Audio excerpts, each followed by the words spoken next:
I dag er vi kørt ned ad Ravnebjerggyden, og her ved Ravnebjerg-entreprenøren kører vi ind for at høre lidt om deres anlægsgartneri, og om hvad kloakarbejde de foretager, og også om deres maskinudlejning. Vi står her på Ravnebjerggyden ved dit barndomshjem, Ole. Og der har du boet lige siden du var en lille dreng. Det har jeg. Mine forældre har bygget ejendommen i starten af 50'erne, og jeg har så senere overtaget den. Ja. Hvornår var det? Jeg overtog ejendommen i 87. Ja. Og der var du begyndt med noget virksomhed over i den? Ja, det startede jeg på i 84, mens jeg stadig boede billigt hos mine forældre. Men det var ikke lige det samme, som du laver nu? Nej, dengang der lavede vi landbrugsarbejde, maskinstationsarbejde, hvor vi kørte ud til folk og majtærsket og sået og hvad der nu hørte til den. Ja. Så sker der noget i 1999? Ja, i 1999 der blev jeg 40 år, og op til da havde vi lavet både entreprenør og maskinstationsarbejde, og det har efterhånden taget overhånd, sådan så at jeg stort set arbejdede 24 timer i døgnet.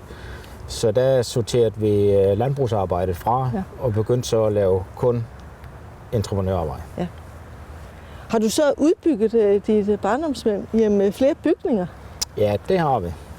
Vi har bygget til maskinhus 2-3 gange, og vi har bygget en ny vaskehal i 2001, hvor folk kan komme og vaske deres lastbiler, entreprenørmaskiner og campingvogne, hvad man nu har lyst til. Og så har vi også på et tidspunkt bygget til stuehuset. Jeg kunne altså godt tænke mig at komme over og se den der vaskehal. Skal vi ikke lige gå over og kigge på den? Lad os gøre det. Nå, så er vi her. Ja, det er så den vaskehal, er vi bygget i 2001. Og det kom sig af, at vi fik pålagt af miljømyndighederne, at vi skulle have nogle ordentlige vaskeforhold af hensyn til forurening og olieudskiller på vores vaskepladser. Så greb det lidt om sig, og så havde vi efterhånden fået bygget mere end som det, vi egentlig selv skulle bruge. Og så fik vi det lavet til, at andre også kan komme og vaske deres materiale. Og det fungerer sådan, at de køber nogle vaskepoletter ved mig, præcis ligesom et møntvask. Ja. Og når de har dem, så kan de komme 24 timer i døgnet og vaske med højtryksrens og hevand og sæbe. Og du fortalte noget om, at man kunne også komme med sin campingvogn. Man kan også komme med campingvogn og sin båd eller hestetræler, eller hvad pokker man har lyst til at komme med. Ja. Hvad er det, du har liggende her, Ole? Jamen, det er en opstilling, vi har lavet for lige at vise, hvordan man kan reparere et rørbrug i kloakken på grund af rotter, eller det hele taget bare røret kan gå i stykker, eller det kan være trærør, der er groet i. Og det kan vi reparere uden at grave op i folks indkørsler og haver. Og det gør vi ved, at vi putter sådan en ballon her ind i det gamle eksisterende rør, og den pakker vi om med noget glasvæv og smører noget silikat, kalder vi det, på, og så blæser vi den her bold op. Så udvider den sig, og glasvæven klister sig fast på siden af det eksisterende rør, sådan så at røret det bliver ligesom et nyt, selvom det har ligget ned i jorden i 100 år. Ja. Altså I opdager, hvor hullet er med jeres inspektion, og så laver I det der? Ja. Det, hvor vi typisk kommer ud til sådan noget, det er, hvis folk registrerer deres kloak ikke fungerer, som den skal, i forbindelse med regnvand eller toilettet, der stopper eller noget, så kommer vi ud og renser afløbende. Og så viser det sig måske, at der er en eller anden skade, så kører vi kloak-tv i for at konstatere, hvad det er og hvor det er. Og så kan vi efterfølgende reparere enten med det her strømbeforing. Nogle gange kan man være nødt til at skal grave op og lave det med almindelig opgravning. Ja. måske lave et helt nyt kloaksystem, afhængig af, hvad problemet er. Ja. Jeg har lige en liggende her for at vise resultatet af det, vi laver. Lige det her, det er et PVC-rør, hvor der er et rotteangreb, hvor rotten har gnavet hul her i det eksisterende rør ned i jorden. Og så har vi så kørt sådan en strømpeforing i, og så kan vi se, at røret indvendigt det bliver fuldstændig ligesom nyt. Og det bliver faktisk stærkere, end det var fra oprindeligt af. Ja. Hvordan får I den egentlig ind i røret? Det gør vi enten fra en brønd ude i forhaven eller indkørslen, eller måske inden fra huset, hvor vi skruer toilettet af og propper den her ballon ind i røret.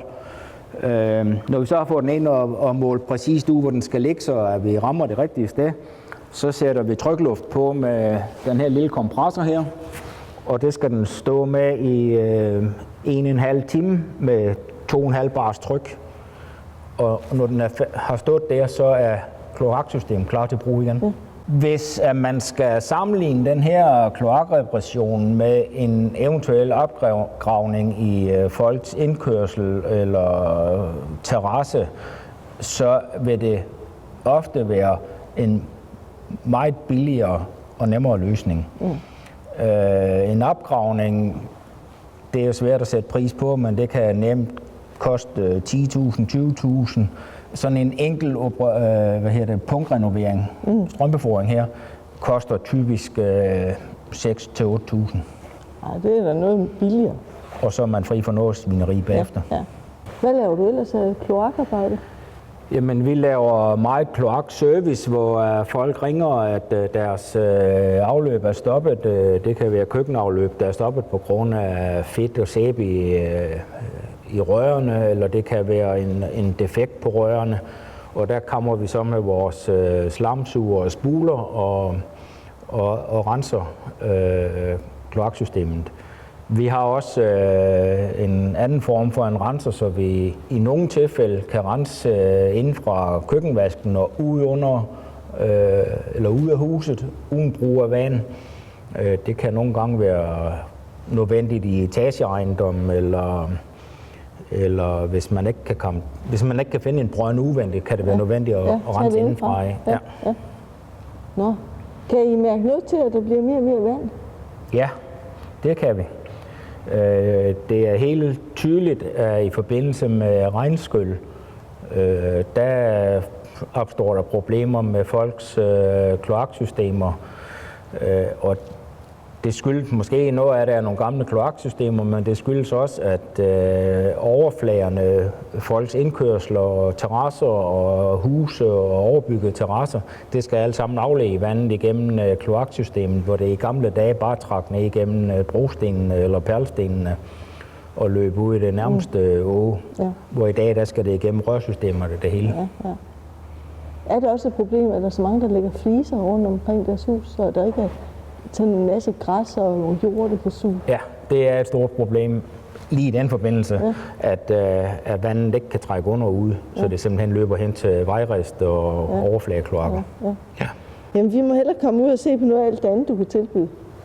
Ja. Så er vi kommet ind i et rum fyldt med maskiner. Ja, det er vores maskinudlejning, hvor vi opbevarer de småmaskiner, som at vi jo dels selv bruger af, men også som grundejere kan komme og leje. Det kan være en plagevibrator, eller en fliseklipper, eller det kan være en fræser, eller en fejemaskine på den sags skyld. Når man kan leje herovre? Der kan man leje på en dagsleje, hvor man betaler for at have maskinen fra om morgenen til næste morgen. Nu har jeg jo fået dig til at slæbe en, hvad kalder man sådan en der? Jamen det er en almindelig fejemaskine, som vi bruger til for eksempel snerydning, eller hvis vi har lavet vejene beskidte, eller hvad ved jeg, men det vil typisk være snerydning af fortov og gangarealer i boligforeninger og sådan noget. Ja. Men der er også nogle mennesker, der ikke er hjemme, når det er vinter, og de skal jo stadigvæk rydde deres fortov og indkørslerne og sådan noget. Er det noget, I så kan hjælpe dem med? Så ringer de bare til os og laver en aftale om, at vi skal holde øje med det. Og så sørger vi for, at fortov eller cykelsti, hvad pokker det er ryddet, som det skal være i henhold til lovgivningen og til de regler, der nu er i Grundejerforeningen. Ja. Og vi kan selvfølgelig også i samme forbindelse tilbyde saltning eller grusning, hvis det er det, man gerne vil have. Og hvis det er steder, hvor vi ikke kan komme til med sådan en fejemaskine, jamen så rydder vi med en håndskovl, hvis det er nødvendigt, eller en sneskraver. Og hvis det er større arealer, så har vi selvfølgelig traktor med skravblad eller fejemaskine på. Ja.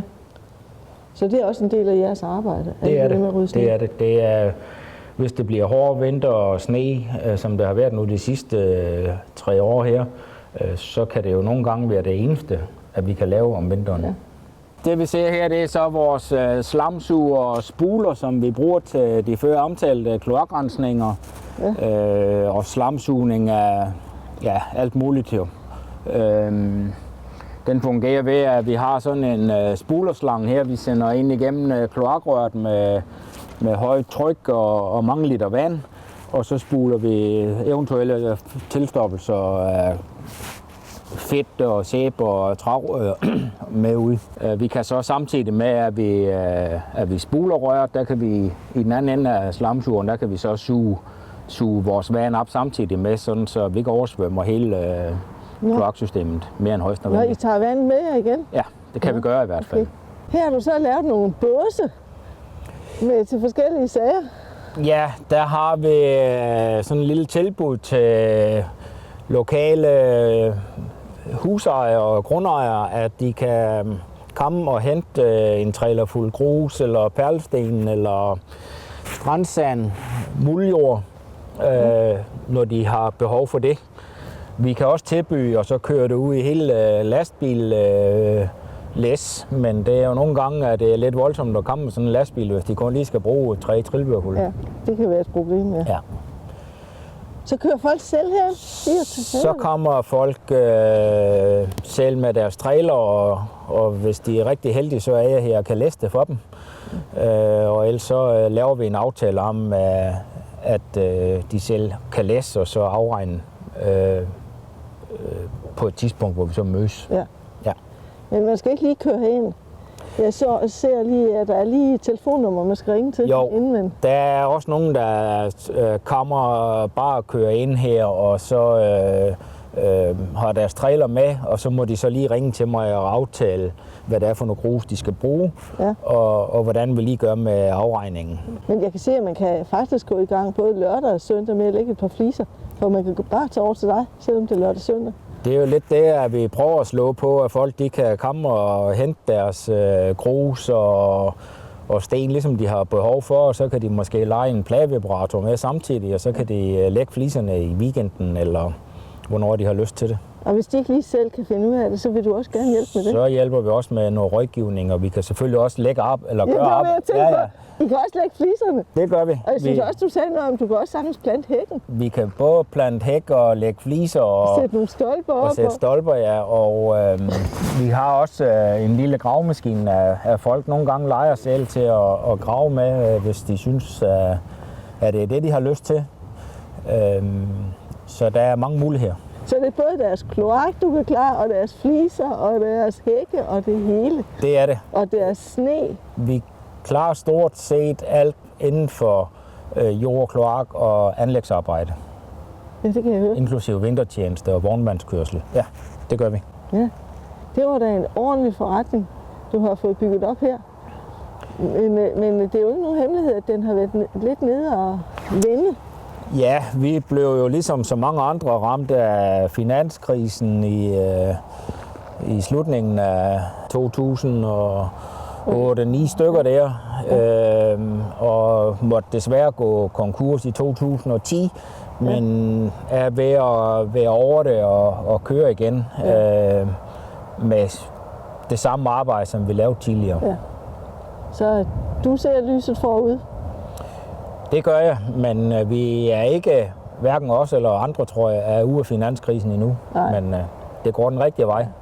Og fra I engang var 16-18 mand, så har du været forsigtig, og så I er en 3 mand lige nu. Ja, vi var før krisen var vi nået op på at være en 16-18 mand, og hvor vi havde 2 lastbiler og kørt vognmandskørsel i stor stil. Ja. Det har aldrig været intentionen, at vi skulle det, men så bliver man lidt grebet af det, og så udvikler tingene sig.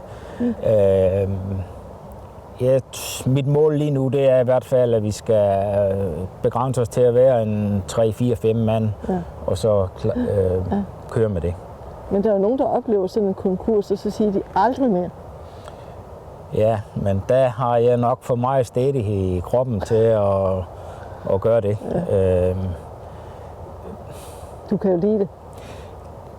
Jeg er jo i den heldige situation at arbejde. Det jeg arbejder med, det er både mit arbejde og min hobby. Ja. Så det er ikke sådan noget problem for at skal være her. Nej. Vi slutter så af med at tage med dig ud og se et sted, I har været i gang. Ja, men det er sådan et typisk sted, hvor at vi kommer og laver kloakreparationer. Det, der har været problemet her, det er, at vandet har stået op hernede i indkørslen, når det har været regnvejr. Og problemet skyldes så, at den brønd, at vi nu har etableret her lige foran huset, der var rørene i stykker, sådan så vandet ikke kunne komme væk hurtigt nok. Nå.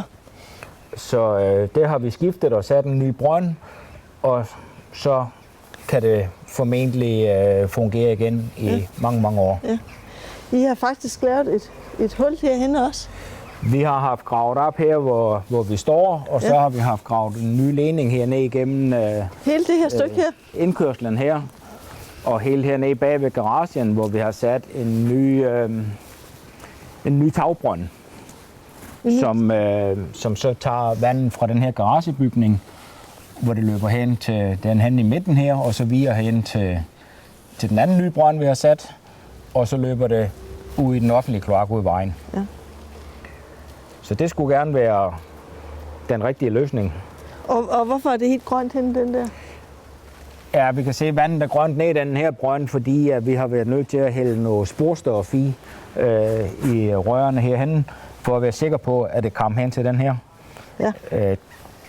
Det er et alternativ til at køre nogle kameraer i, så har vi valgt at gøre det på den måde her. Det er nemmere og hurtigere og billigere sådan lige.